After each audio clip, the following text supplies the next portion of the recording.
राष्ट्रीय स्वयंसेवक संघ की 100 साल की यात्रा में उसकी प्रार्थना की भी अपनी अनोखी कहानी है। एक ऐसी प्रार्थना जो आज लाखों स्वयंसेवकों की जुबान पर है और जिसे सुनते ही लोग पहचान जाते हैं। लेकिन इसकी शुरुआत वैसी नहीं थी जैसी आज दिखती है।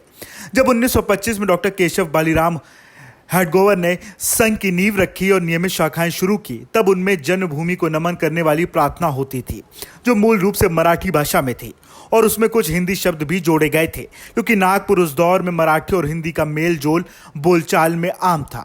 यहाँ मराठी प्रार्थना 1939 तक गाई जाती रही, जिसमें मातृभूमि को प्रणाम, आर्यभूमि को नमन और धर्मभूमि की रक्षा का संकल्प व्यक्त किया गया था। और अंत में छत्रपति शिवाजी के गुरु समर्थ रामदास का जयघोष होता था। लेकिन जैसे जैसे संघ का विस्तार हुआ, यह विचार सामने आया कि प्रार्थना मराठी तक सीमित नहीं रहनी चाहिए, बल्कि एक ऐसी भाषा में होनी चाहिए जिससे पूरे देश को जोड़ सके और भारत की संस्कृति धारा प्रतिबिंबित करे।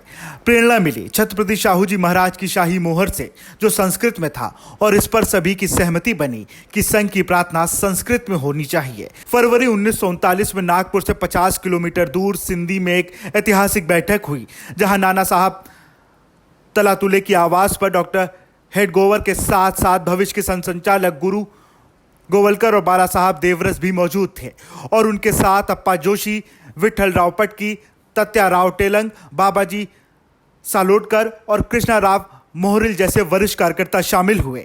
बैठक में पहले 1926 से 1939 तक संघ के काम की विस्तार की समीक्षा की गई और फिर यह ऐतिहासिक निर्णय लिया गया कि प्रार्थना संस्कृत में लिखी जाएगी और शाखाओं में प्रशिक्षण में इस्तेमाल होने वाले शब्द भी मराठी और अंग्रेजी से हटाकर संस्कृत में बदले जाएंगे, क्योंकि शुरुआत में सर सेनापति सेना से आए थे और अटेंशन, राइट टर्न, मार्च जैसे शब्द अंग्रेजी शब्द प्रयोग करते थे।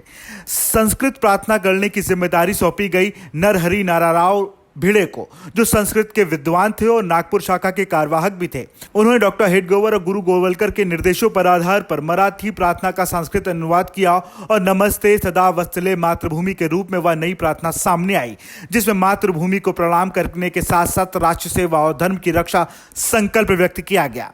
इससे सबसे पहले पुणे शिविर में सरसंघचालक अनंतराव काले ने गाया, जहां डॉक्टर हेडगोवर, डॉक्टर और गुरु गोवलकर मौजूद थे। और दिलचस्प यह है कि उसी शिविर में डॉक्टर भीमराव अंबेडकर भी पहुंचे हुए थे। सार्वजनिक रूप से इस प्रार्थना का पहला गायन मई 1940 में नागपुर की संघ शिक्षा वर्ग में हुआ, जब संघ प्रचारक यादव राव जोशी ने इसे गाया और तब से यह परंपरा जारी है। खास बात यह है कि पूरी प्रार्थना संस्कृत में है, लेकिन अंत में भारत माता की जय का नारा हिंदी में अनिवार्य रूप से लगाया जाता है। इसी तरह एक स्थानीय मराठी प्रार्थना से लेकर एक अखिल भारतीय संस्कृत प्रार्थना तक का यह सफर सिर्फ एक अनुवाद नहीं था, बल्कि यह उस सोच का प्रतीक था जिससे संघ का काम सिर्फ एक क्षेत्र या भाषा तक सीमित नहीं है, बल्कि पूरे भारत की सांस्कृतिक एकता को दर्शाता है।